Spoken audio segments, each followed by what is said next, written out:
Welcome to Sense of Style. I'm Stuart. The more I collect fragrances, the less tolerance I have for poor performance. I've always been that guy that was like, okay, if I can get 4 hours from an eau de toilette and it smells good, I'm okay with it. The problem with that now is that prices have gone way up in the last 2 years, and clones have shown us that for $40 you can get a really good performing fragrance. So my patience is wearing thin. Today we're talking about fragrances that last all day, so you're talking at least 8 hours in terms of longevity, starting with Jean Paul Gaultier's Le Male Elixir. The great thing about the Elixir is it is the first time in the Le Male line that you've actually had a real parfum. It's got the parfum concentration listed in the bottom, and it really acts like a parfum. It is super strong. Actually, even Le Male Le Parfum, it's not a parfum. It's actually an eau de parfum. I don't like when they do stuff like that. But either way, Le Male Elixir, really, really long lasting. And, it is kind of becoming the fragrance sort of the mid-20s. The data has come out recently from both TikTok and Fragrantica that show that women are now buying this fragrance more than Dior Sauvage as gifts for their partners, their boyfriends. That is a big stat. That's not official sales data in terms of like the bottles sold, but it is an important indicator because basically men want women to like what they're wearing. And if women are liking it and buying it for their boyfriends, says an awful lot about the fragrance itself. Another thing that points to the iconic status of this is the fact that it is a gourmand for the very first time. The Le Male line has been very sweet traditionally, but not a gourmand because they have like herbal aromatic notes. Mint and lavender is kind of the core of the line. And yeah, this has mint and lavender, but underneath the sweetness, it is buried. I don't pick up that aromatic component until like 3 or 4 hours into the fragrance. It's essentially, this is really what I get, vanilla tonka, benzoin, and honey. It's super sweet. It's a pleasant sweetness. And yeah, I think, gourmands are in, gourmands are the thing. And I think the fact that Jean Paul Gaultier came out with a gourmand, I think this is the fragrance to get right now. Have you guys ever seen a movie that the critics loved and the public loved as well? I mean, that doesn't happen. They're two separate groups with different wants and needs. It's an extremely rare occurrence for movies. It's also extremely rare for fragrances. There's only one, I think, fragrance that actually fit that bill in the 21st century, and it's Terre d'Hermes. Now, this took a long time before the public was okay with it. At least a year before people were comfortable buying it, but the critics always loved it because of the attention to detail. There's so much here. For one, it's not just a stone note. It had to be a specific kind of stone, flint. Another example of that too, because there's a type of geranium genus, it's called pelargonium.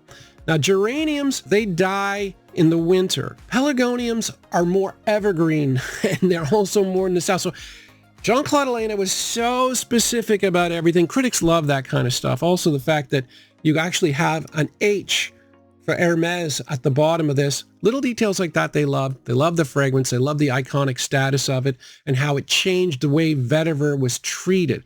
Actually, that's another really cool aspect of this because prior to this, vetiver had always been smoky. After these guys, it became earthy. This influenced Lalique in the Encre Noire line. This influenced Tom Ford and Grey Vetiver. It influenced the way vetiver was done. So super influential fragrance. You got all of that, plus just incredible beast mode performance. In terms of like woody scents, I get 10 hours, no problem. And for me, this is the strongest woody fragrance I own. I always like to imagine the conversations that was had around the creation of the original Dior 2005. It was Olivier Polch, actually. He was a perfumer for Dior at the time. Like having to convince all the executives who write the checks that you wanted to make a fragrance that smelled like lipstick or makeup was an iris fragrance which had never been used in men's fragrances and was generally seen as a floral, but a feminine floral note to boot. And you're going to make that the core of Dior fragrances? I mean, that guy should have been a lawyer, not a perfumer, but he did. and it worked. People liked it. And the funny thing is, and this is, you got to hand the credit to Dimashi, he followed up with Dior Homme Intense, and he made it more lipsticky, more makeup-y. You know, he just doubled down on the whole thing, and now this became the most iconic men's fragrance, I think, of all time. The heavy, lipsticky, thick, dense iris that you get from Dior Homme Intense. Personally, when I tried Dior Homme Intense for the first time, I'd already tried iris, so that wasn't new to me. What blew me away about this was the fact that I felt it was a fairly light note, and that at any time it was going to go away, but it didn't. It just hung around. The performance is what blew me away with Dior Homme Intense, and it continues to do so.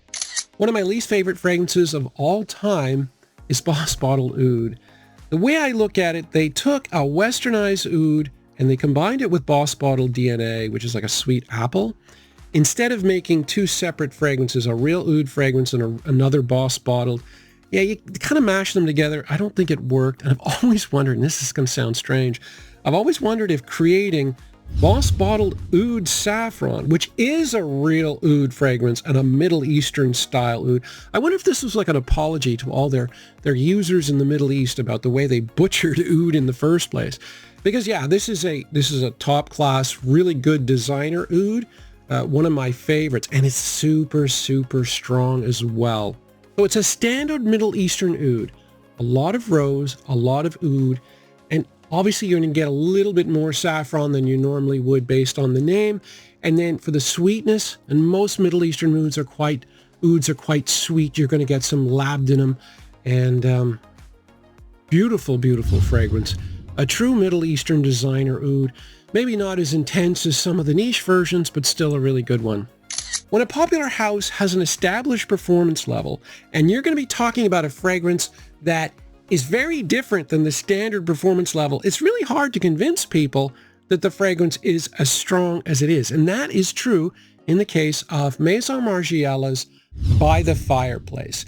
Now, By the Fireplace is about 10 to 12 hours, but I know the house of Maison Margiela super good because my nearest Sephora, I go there all the time, and they've got all kinds of samples, and I've really tested everything there, and I've tried everything. But in terms of performance, this one is so much more. Most people will have Jazz Club, which will fit the sort of norm for Maison Margiela, which is maybe 6 or 7 hours. This one, though, 10 to 12 at least. This was so much stronger and deeper and richer. I've also noticed through my polling, and polling is one way of finding out about my core viewers, the people that watch my channel on a regular basis, because I want to give them what they want. They don't really like this fragrance that much, and I was going to trade it, but I love it, and so I've changed my mind. I think I'm going to hang on to it. I am a little bit different when it comes to that, because I don't mind the unisex element of this, whereas a lot of my viewers seem to. I don't really understand why people think of it as so unisex, because there are a lot of masculine notes in it. You know, you've got the gaiac wood, the smoky gaiac wood. You've got cloves. That's pretty pungent.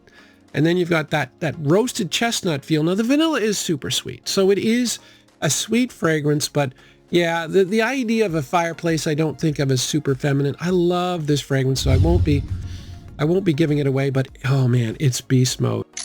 Much like Dior Homme Intense and Terre, Tom Ford's Noir Extreme is not a fragrance that would traditionally be called beast mode, mainly because those three fragrances, like, they last a really long time, and they project for a long time too, but they're not 6 feet of projection. They're more like 2 or 3, and this one really fits that bill. This one, it just stays around you. So if people get relatively close, they can smell it, but they're not going to smell it at a distance. It wouldn't be a great club scent, but oh my God. I mean, this has been in my top 10 from day one. Currently, it's in my top 5. I just love this. I mean, it's the creaminess that I really like, the creaminess of the sweetness. So you're going to get vanilla, you're going to get kulfi, which is a creamy ice cream, and that's the part that I like. There's also some amber. There's spices too, cardamom and cinnamon. And so, yeah, it does so many different things. It smells so amazing, but the projection is moderate in terms of distance, but the projection does hang around for a long time. The next fragrance is what I like to call a schizophrenic fragrance. I wasn't going to talk about it because I thought it was only me that felt that way, but I've seen so many other people comment the same way about Halloween Man X. And what I mean by schizophrenic is one day you'll try it and you'll be like, oh my God, that's beautiful, nice, sweet coffee, little bit of a boozy kick. And then a month later you'll try it and that whiskey note can be a real pain.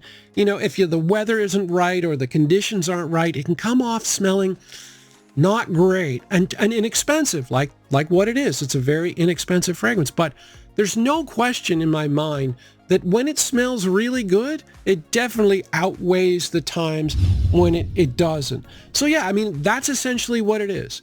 You're talking coffee, tonka, and whiskey. There's cardamom and cinnamon as well, but it's those other three notes that really do the majority of the work, and the whiskey note is the one that acts up from time to time. Sometimes I think the whiskey note adds a bitterness and makes the coffee smell realistic, and then other times I think it just smells not great. But either way, 8 to 10 hours performance, relatively inexpensive. This is a cheapie that I think most people should have in their collection. And finally, we have my signature scent. This is Amouage's Reflection Man. It's versatile. It's high quality. It smells really, really nice, really high end, but it's not for everybody.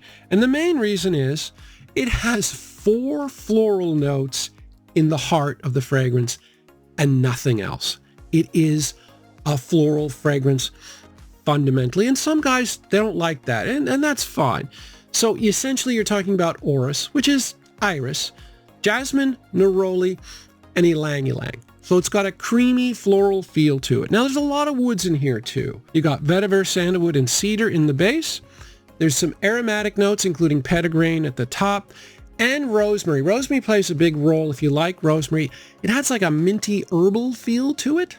So it's got a lot of different things going on, but the one thing it definitely has consistently is really solid performance. It's not the kind of fragrance you would expect to get a lot of solid performance from, but it lasts a really long time and it smells really good. And yeah, I mean, I really have, yeah, the prices have really annoyed me. I've been buying fragrances on a regular for a long time, and I really do notice a difference, especially in the last 2 years. And with that comes a certain expectation, and that expectation for me is, you know, I want something that performs a little bit better. So, and I'm super, super careful about what I buy. But yeah, I'll be looking for performance going forward, and hopefully I can provide you guys with better performing fragrances as an examples, you know, in future. Anyway, thanks for watching, guys.